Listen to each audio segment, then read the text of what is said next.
এর উপর দিয়ে যাইতে হয় কদমবাড়ি। বাড়ি যাওয়ার সাথে সাথে বন্ডু পীর বাবার সাথে দেখা হয়ে গেল। আমি যে ভিডিও করতেছি আমার দিকেই তাকাইছিল, ওইখানে যে আমাদের সাথে কি কি হইলো দেখতে হলে ভিডিওটা শেষ পর্যন্ত দেখুন। আমি ভিডিও করতেছিলাম আমার দিকেই তাকাইছিল বন্ডু পীর বাবা।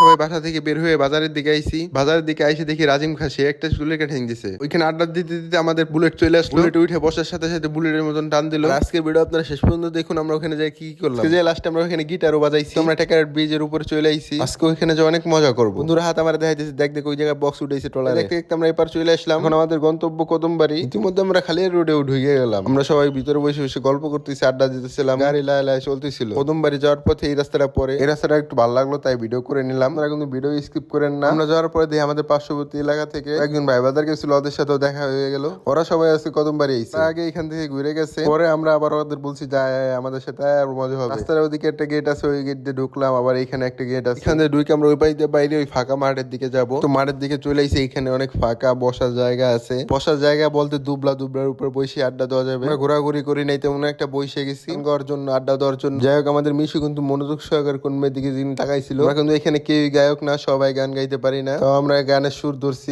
এটা অনেক বড় বিষয়, কিন্তু আমি কিন্তু একটু গান গাইতে পারি না। প্রথমে যে বন্ড পীর বাবার কথা বলছিলাম, সে এই যে আমরা দেখি সে এসে হারাইছিল। পরে আমরা বলছি যে আপনি বসেন, এখানে সমস্যা। আমরা তো ভাবতে পারি না সে এমন ধরনের কাজ বাজ করে বেড়ায়। এখানে অনেকক্ষণ বসেছিল, বসে থাকার পরে বলতেছিল না না তোমাদের গান অনেক সুন্দর হইতেছে। আমরা জিজ্ঞেস করলাম যে আপনি কি গান গাইতে পারেন, তাহলে আমাদের গান গাইয়ে শোনান, সমস্যা না। আর উত্তরে আমাদের বললো যে আমি গান গাইলে আমার সব মনের আবেগ দুঃখ সব একসাথে বের হয়ে আসবে। পরে আসিফ বললো হ ঠিক আছে থাক, আর গান গাওয়া লাগবে না, আমরা এই গান গাই। এরা মনে হয় এদিক দিয়ে এমন ধরনের কাজ বাজ করে বেড়ায়। যে কাহিনীটা ঘটছে সেটা আমি বলতেছি। এখন অনেকক্ষণ আমাদের পাশে বসে আড্ডা দিয়ে তারপর আবার গানও শুনছে। যখন ওই কথা বলছি তখন আমরা বলছি যে কাকা থাক, আপনারা এখানে বসা লাগবে না, আপনি এখান থেকে উঠে যান। কি বলছি শুনবেন আপনারা? বন্ড পীর বাবা বলছে যে ঘর থেকে বের হয়ে গেছে আর অনেক দিন আগে, এখানে একা একা ঘুরি, নিঃস্ব হয়ে ঘুরি, তোমরা যদি পারো আমার একটা মশারি কেনার জন্য 500 টাকা উঠাই দাও। আরো কি কি দিন বলছে, তা ওই কথা আর না বলি। এইসব মানুষদের বাড়ি আশপাশে কোথাও থাকে। পরে মনে করেন আমরা এখানে আড্ডা দিয়া ঝালমুড়ি ঠালমুড়ি আনছিলাম ওই পাশে দোকান থেকে। সবাই আমরা হাই হ্যালো করতেছিলাম। আর আমাদের হাতের গিটার বাজানোর ধরন দেখেন, কোয়ানে গিটারে ই ধরছে, তার